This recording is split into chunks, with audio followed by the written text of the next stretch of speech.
Cruzan la frontera ilegalmente para cometer delitos en nuestro territorio. Se aprovechan incluso de sus compatriotas que buscan en Chile una nueva oportunidad en medio de una crisis migratoria sin precedentes. Se han ido nutriendo de los flujos migratorios que hay. Pero yo cobro 3 millones por 3,5 millones por subir una chama. ¿Usted sabe cómo se maneja la cuestión de las mujeres o no? Y a uno le da miedo decir porque son paisanos de nosotros que son asesinos allá en Venezuela. ¿Y cómo uno habla de ellos? Que matan a tu familia en Venezuela, pues. Los delincuentes los vamos a perseguir, los vamos a encontrar y los vamos a encarcelar. Y si es necesario, los vamos a echar. El vuelo que expulsaría en parte a 43 delincuentes venezolanos no se concreta y desencadena no solo revuelo político. Si por la incapacidad del gobierno para poder coordinarse con la autoridad venezolana y conseguir los permisos administrativos, al menos una de estas personas queda en libertad, entonces será este gobierno el responsable de los delitos que pueda cometer. Como están siendo procesados, dificultan mucho el proceso de expulsión porque tienen que cumplir condena en Chile. A la oposición, que exige tanto al gobierno en materia de seguridad y migración, le pedimos especialmente que colaboren. Instala además en el debate la complejidad para expulsar a quienes ven en Chile no una nueva vida, todo lo contrario, un nicho más para delinquir.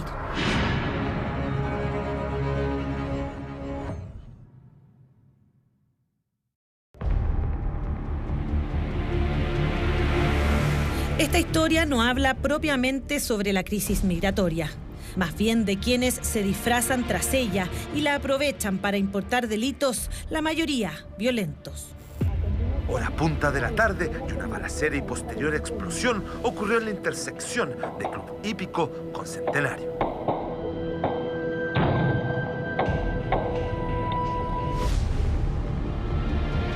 Una granada de guerra es lanzada contra una funcionaria de Carabineros que intentaba realizar una fiscalización.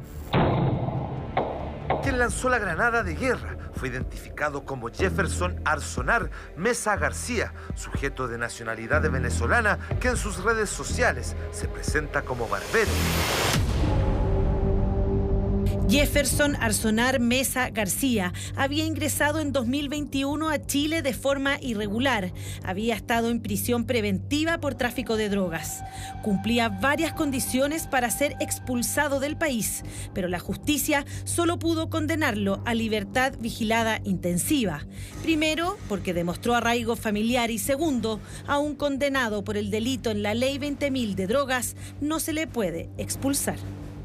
Una persona que se dedica al microtráfico, por colocar un ejemplo, tiene una pena de 3 años o tiene una pena de 3 años y un día o de 5 años, a esa persona no la podemos expulsar judicialmente, ya la ley no lo permite. Las dificultades para expulsar comenzaban a revelarse cuando otros hechos violentos se habían incorporado a la compleja radiografía delictual. Se generaban reuniones en La Moneda y anuncios en cadena nacional. El presupuesto 2024 para materializar expulsiones se duplicará. Hemos alcanzado también acuerdos importantes que permitirán al Servicio Nacional de Migraciones ejecutar hasta 2.000 expulsiones administrativas y judiciales durante el 2024. Delincuentes, lanzas, pandilleros y narcos, les hablo directamente, no son bienvenidos en Chile. Los vamos a perseguir y los vamos a echar.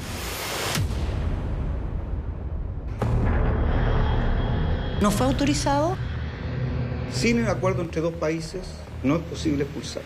La expulsión fallida de 60 venezolanos que habían cumplido una condena judicial o que se encontraban ilegalmente en nuestro país es otro flanco para La Moneda. Pero la misma semana que el gobierno se autoimponía la meta de alcanzar el récord de expulsiones de 2019, despegaba otra complicación: la venia de Venezuela para autorizar un vuelo que expulsaría a 55 de sus compatriotas. 43 de ellos habían cometido algún delito en nuestro país. En otros países, Colombia, Ecuador, nosotros podemos expulsar en vuelos comerciales, pero también podemos expulsar enviando vuelos de la Fuerza Aérea. O también podemos contratar vuelos charter. Eso que podemos hacer en otros países de América Latina para concretar las expulsiones que resuelve el Estado chileno, no lo podemos hacer en Venezuela. En Venezuela no podemos mandar aviones de las Fuerzas Armadas, no lo permiten entrar al espacio aéreo y no tenemos autorización para utilizar otro tipo de aviones, salvo el contrato que tenemos con esta aerolínea venezolana, que está siempre supeditada a la autorización del Instituto de Aeronáutica Civil venezolano. Y eso es lo que ocurrió. La incógnita es ¿por qué? Las razones que por lo menos se nos dieron a conocer a nosotros tienen que ver fundamentalmente con las capacidades operativas que en ese momento disponían en el aeropuerto de Caracas, lo que le impedía recibir el aterrizaje de este avión. Ahí habría que mirar bien qué fue lo que pasó, pero habría que ser bastante autocrítico en ver qué nos falló internamente para que ese vuelo no se realizara, porque tenemos experiencias anteriores que sí se realizaron vuelos y sí fueron exitosos. Y en ese sentido sería sumamente importante que esta expulsión en particular que no se realizó no se quede solo en las críticas ni en la autocrítica, sino que pueda tener lecciones aprendidas para que de aquí en adelante no falle ninguna otra expulsión, porque eso es fundamental. Más del 70% de nuestras expulsiones corresponden a extranjeros que han cometido un delito en nuestro país y no solo han ingresado ilegalmente. Expulsión judicial es una medida sustitutiva de una pena privativa de libertad. En vez de cumplir la pena acá en la cárcel, es expulsado. Históricamente en nuestro país ha habido un volumen mayor de expulsiones judiciales que administrativas a personas que han cometido un delito, que han sido condenadas por menos de 5 años y un día, y los tribunales de justicia establecen que en lugar de cumplir la condena completa, una vez que ha cumplido una parte, se la puede expulsar.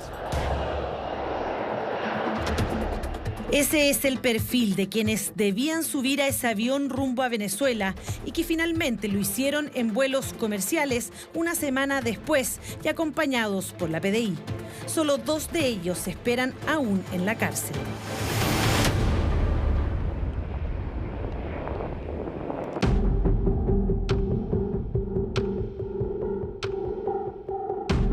Precisamente uno de los testigos del lanzamiento de una granada de guerra a una funcionaria de Carabineros había sido así expulsado de Chile. Leonardo José Chirinos cumplía condena por robo con intimidación cuando regresó a su país. Pero un año después vuelve a ingresar por un paso no habilitado. Una vez que se la expulsa, si esa persona vuelve a ingresar a Chile, ¿ya?, vulnera o rompe de alguna manera este mandato judicial de la expulsión, tiene que cumplir completamente, íntegramente la condena pendiente en Chile. Ahora, 2 años después, se le identifica y se ordena su reingreso al penal Santiago Sur para cumplir de manera efectiva con los 4 años de presidio que se le habían impuesto. Es decir, delinquió, salió del país, volvió por un paso no habilitado y durante al menos un año se paseó libremente por nuestro país. Acá lo relevante es que, en el fondo, como país no queremos esos delincuentes, pero también tenemos que preocuparnos de que esa expulsión no signifique que podemos ir a Chile y no nos va a pasar nada si cometemos un delito, simplemente no nos expulsan. Entonces, son muchas las aristas que se tienen que tomar en cuenta y sobre todo también trabajar en las posibilidades de rehabilitar y reinsertar a quienes sí tienen esas posibilidades.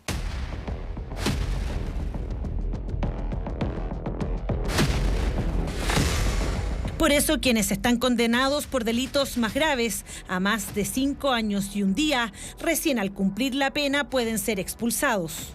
Aún así, el escenario sigue siendo complejo.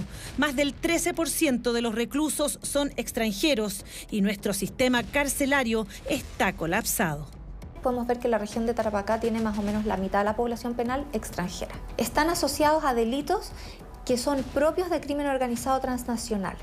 No estamos teniendo un contexto óptimo para separar a las bandas criminales, para separar a los líderes criminales y para evitar que haya contagio criminógeno dentro del sistema penitenciario. Si no nos hacemos cargo ahora, podemos terminar con problemas mayores. La gran pregunta entonces es, ¿qué hacemos si contamos con más de 110 pasos no habilitados en nuestra frontera? Hasta el momento tenemos que son 4 personas y un vehículo. Sobre todo cuando grupos de crimen organizado como el Tren de Aragua lucha por mantener su dominio en la frontera y aprovecharse de quienes huyen de la crisis migratoria. Hay organizaciones criminales que utilizan el fenómeno de la inmigración con el objeto de poder introducir dentro de los grupos que van transitando hacia la zona centro del país droga. Las Fuerzas Armadas ya fueron dotadas de más atribuciones para realizar controles de identidad y detenciones en la frontera. Y a uno le da miedo decir porque son paisanos de nosotros que son asesinos allá en Venezuela y cómo uno habla de ellos.